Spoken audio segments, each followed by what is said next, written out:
bonjour, soyez la bienvenue sur la chaîne de l'éducation. Alors, nous rappelons, si vous êtes nouveau, nous vous conseillons d'abord de vous abonner et d'activer la cloche de notification pour ne pas rater la prochaine séance de cours.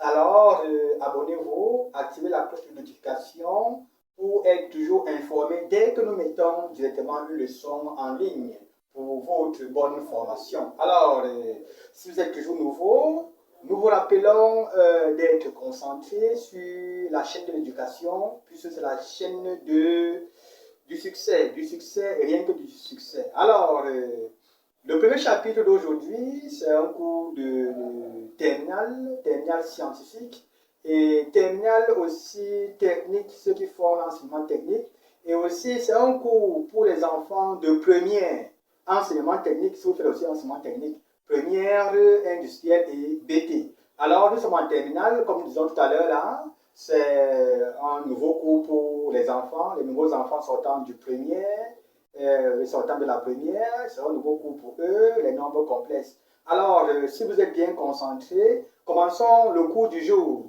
Chapitre 1. Nombres complexes. Leçon 1. Généralité sur les nombres complexes. Définition. On appelle nombre complexe tout nombre de la forme A plus IB où A, B sont des réels et I est l'imaginaire tel que I carré égale à moins 1. Alors, dans la définition d'un nombre complexe, nous constatons qu'un nombre complexe est écrit par A plus IB. Nous rappelons que A est un nombre réel et B aussi est un nombre réel. Donc, d'autres notations, vous allez constater que A et B sont écrites par X, Y. Donc, on peut écrire X plus I, Y. Donc, ce sont les lettres qui vont nous déranger ici. C'est la compréhension. Donc, ici, on a A plus I, B. Où A est un réel et B est un réel. I maintenant, là, c'est l'imaginaire. C'est la différence d'un nombre réel et un nombre complexe. Vous voyez que dans un nombre complexe, on a introduit l'imaginaire I. Le I, c'est pour faire la différence entre un nombre réel et un nombre complexe. Donc, nous avons ici A qui est la partie réelle et B qui est la partie imaginaire. Donc, A est un réel, B est un réel, I est l'imaginaire, tel que I carré égale à moins 1. I carré égale à moins 1. Exemple 1, 3 plus I. Moins 7 plus I. 10 moins 21i. Alors, dans 3 plus i, 3 est la partie réelle de ce nombre complexe et 1 est la partie imaginaire de ce nombre complexe. Donc ici 3, donc A ici égale à 3, B égale à 1. Parce qu'on n'écrit pas 1i. Comme par exemple, on n'écrit pas 1x, on écrit directement x. Sachant qu'il y a 1 devant x, donc on n'écrit pas 1x, on écrit directement un x. Donc, comme ici, là, comme c'est I, ça veut dire que c'est 1I. Donc, la partie imaginaire est constituée de B qui est égal à 1. Donc, ici, c'est 1. Donc, B est égal à 1. Même chose ici, on a moins 7 plus I. Moins 7 plus I. A, c'est moins 7. Et B, c'est 1.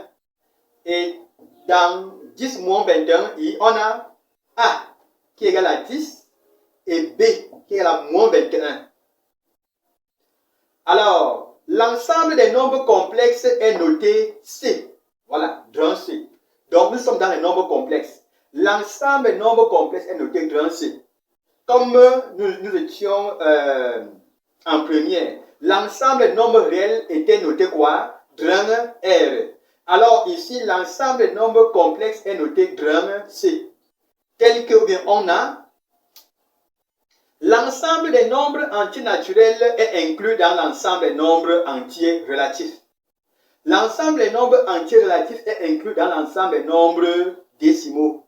L'ensemble des nombres décimaux est inclus dans l'ensemble des nombres rationnels. L'ensemble des nombres rationnels est inclus dans l'ensemble des nombres réels. Et l'ensemble des nombres réels est inclus dans l'ensemble des nombres complexes, qui est C, le plus grand ensemble en terminale, ou bien en première. Première industrielle BT, donc plus précisément. Donc, le plus grand nombre le plus grand ensemble en terminale pour le moment, c'est l'ensemble C. Donc, un nombre complexe est défini dans l'ensemble C. Ce qui veut dire que quoi?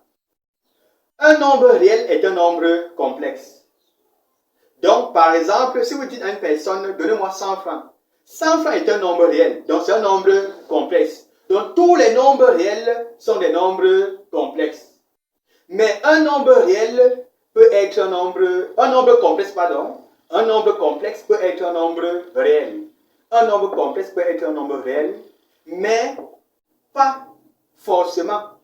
Ça peut être, comme ça peut ne pas être.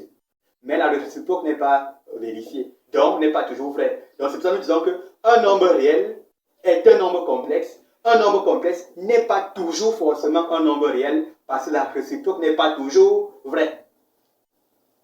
L'écriture Z égale à A plus IB est appelée forme algébrique de Z. Donc voilà l'écriture d'un nombre complexe. Donc nous mettons Z. Donc nous choisissons une lettre Z qui caractérise un nombre complexe qui est égal à A plus IB est appelée forme algébrique de Z. Où A est la partie réelle de Z et notée A égale à la partie réelle de Z. B est la partie imaginaire de Z et notée B égale à la partie imaginaire de Z, donc in de Z. Donc, dans un nombre complexe, sur l'écriture d'un nombre complexe, nous avions la partie réelle A, la partie imaginaire B, c'est ça. A est la partie réelle, voilà comment on note. Et B est la partie imaginaire, voilà comment on note. Donc, en conclusion, un nombre complexe est constitué d'une partie réelle, d'une partie imaginaire et l'imaginaire I. Donc, son carré égale à moins 1. Donc, ça c'est la conclusion dans cette définition. Alors, passons à l'exemple. Exemple 2. Z égale à 12 moins 4i. Alors, la partie réelle de Z c'est quoi? 12. Et sa partie imaginaire c'est quoi? Moins 4. Donc, regardez bien l'écriture. Donc, Z est 12 ici, c'est la partie réelle. Et moins 4, c'est la partie imaginaire. Donc, voilà comment est constitué un nombre complexe. Passons sur 32. Interprétation géométrique. Le nombre complexe Z égale à A plus IB est représenté dans le plan par le point MZ et le coordonnée AB. Z est appelé affixe du point M, tandis que MZ est appelé point imaginaire du nombre complexe Z dans le plan P. On note MZ égale à A plus IB. MZ égale à A plus IB. Alors, regardez bien le nombre complexe Z d'affixe M égale à A plus IB. Nous voulons représenter ce nombre complexe dans un plan, bien dans un repère. Alors, pour représenter ce nombre complexe dans un repère, regardons attentivement le repère que nous avons mentionné devant vous. Nous sommes dans un repère OUV. OUV. Comme on pouvait aussi choisir un repère OIJ. Donc là, c'est un repère orthonomique que vous connaissez déjà depuis la classe de 4e. Alors, c'est juste un repère orthonomique. Nous avons juste représenté les deux axes ici. Il y a des autres axes qui continuent là. Donc, nous allons représenter la partie où nous voulons représenter la fixe Z du nombre complexe. Alors, donc vous faites exactement votre repère orthonomique que vous connaissez. Si nous sommes dans un repère orthonomique OIJ, vous mettez O, vous mettez I, vous mettez J. Mais ici, nous sommes dans un repère orthonomique OUV. Alors, regardez bien les axes. Il y a l'axe des ordonnées, il y a l'axe des abscisses. L'axe des ordonnées, si Y, l'axe des Y est appelé axe des imaginaires. Vous voyez dans B. L'axe des X est appelé l'axe des réels. Donc, l'affixe Z ici, qui est égal à A plus IB, A c'est le réel. Donc A doit être représenté sur l'axe des abscisses. B est l'imaginaire. B doit être représenté sur l'axe des ordonnées. Donc vous voyez exactement comment nous avons représenté le point ZM qui est égal à A plus IB dans le plan 1 complexe. A, c'est le réel. Vous voyez que j'ai placé. Nous avons placé le point A sur le réel, sur l'axe des abscisses, et B sur l'axe des ordonnées. La projection nous donne directement l'axe du point M. Donc l'image du point M dans ce plan complexe, voilà comment nous devons représenter. Alors, passons à l'exemple. Dans le plan complexe, placez les points A, B, C et D d'affiches respectives. ZA égale à 2 plus I, ZB égale à 3, ZC égale à 3 plus I, ZD égale à moins 3 sur 2. Voici un exemple 3. On nous demande de placer ces points-ci dans un plan complexe. C'est dans un repère orthonomé OUV. Ça pourrait être OIJ.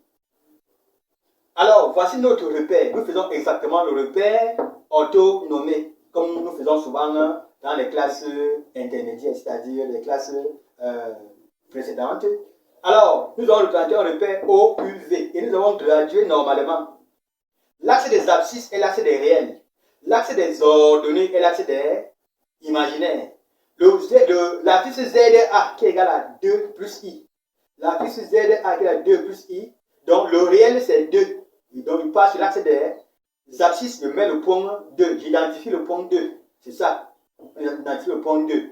Et sur l'axe des ordonnées, on identifie 1 comme imaginaire. Voici le 1 là, la projection, et ça donne le point A. Vous connaissez comment placer un point dans un repère. A. ZB, même chose. La partie réelle de ZB, c'est 3. Son imaginaire, c'est 0. Donc ZB est sur l'axe des abscisses. ZC égale à 3I. ZC égale à 3I. Ça veut dire que la partie réelle de Z est nulle.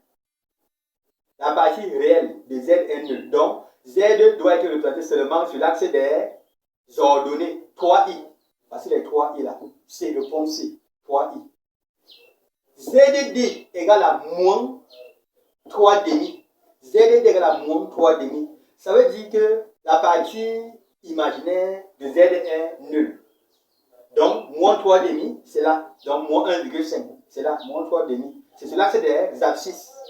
Donc, voilà comment on représente un point dans un repère orthonomé OUV, OIJ, dans un plan. Alors, je crois que je me fais bien comprendre. Si vous avez des questions, laissez vos questionnaires en commentaire. Nous allons venir éclaircir vos idées. Exemple 4. Dans l'exemple 4 ici, comprenez bien la question. Exemple 4. On vous demande d'identifier la partie réelle de ZA, de ZB, de ZC, de ZD. Et ensuite, identifier aussi la partie imaginaire de ZA, de ZB, de ZC et de ZD. Donc, vous devez d'abord identifier leur partie réelle et leur partie imaginaire de l'exemple 4. Et ensuite, après avoir identifié la partie réelle et la partie imaginaire de ZA, ZB, ZC, ZD, vous devez maintenant représenter ZA. Vous devez représenter maintenant le point A, le point B, le point C et le point D dans un repère orthonomé OUV ou bien OIJ. Choisissez votre repère. Je reprends. Exemple 4. Vous devrez déterminer la partie réelle et la partie imaginaire de chaque élément ainsi représenté, c'est-à-dire ZA, ZB, ZC et ZD. Et ensuite, vous représentez le point A, le point B, le point C et le point D dans un repère orthonomé OUV. Très bien, on continue. D'un 3. Conjugué d'un nombre complexe. Le conjugué d'un nombre complexe. Le conjugué d'un nombre complexe Z égale à A plus IB est. Donc, le conjugué d'un nombre complexe Z qui égale à A plus IB est Z bar qui égale à A moins IB. Donc, si nous avions un nombre complexe Z qui égale à A plus IB, Son conjugué, c'est Z bar. Son conjugué, c'est Z bar qui est égal à A moins IB. Ce qui veut dire que quoi? On conjugue la partie imaginaire uniquement. Le conjugué de moins, c'est plus. Le conjugué de plus, c'est moins. Pour montrer sur votre feuille que vous avez conjugué une expression, comme par exemple Z égale à A plus IB, vous devez mettre la barre sur Z pour identifier ou bien pour expliquer que c'est le conjugué de Z ou bien de l'écriture précédente qu'on a donnée, que vous êtes en train de conjuguer. Donc quand vous conjuguez, vous mettez la barre au-dessus. Donc le conjugué de Z égale à Z bar qui est égal à A moins IB. C'est-à-dire, comme ici c'est plus, le conjugué de plus c'est moins.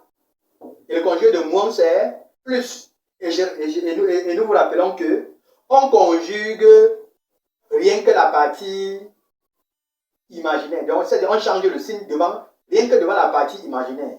Pas devant la partie réelle. La partie réelle n'est pas touchée. On change le signe rien que devant la partie imaginaire. Comme par exemple ici, là, vous voyez que c'était plus. Son conjugué est passé directement à moins. Exemple 5. Le conjugué de Z qui est égal à 6 moins 13i est Z bar qui est égal à 6 plus 13i. Vous voyez que nous avons changé rien que le signe qui est devant la partie i imaginaire. Le moins est passé en plus. Et nous avons mis la barre sur Z pour dire que c'est le conjugué de Z. Voici pour vous. Donnez le conjugué des nombres complexes. Z1 égale à 5 plus 3i. Z2 égale à i. Z3 égale à 6. Z4 égale à 2. Z5 égale à moins 2 plus 3i, racine de 2. Nous vous demandons alors de donner le conjugué de Z1, Z2, Z3, Z4 et Z5. Laissez vos résultats en commentaire. Et n'oubliez pas de vous abonner et d'activer la cloche de notification. De là, restez scotché pour la suite de la leçon. Ne manquez aucune leçon.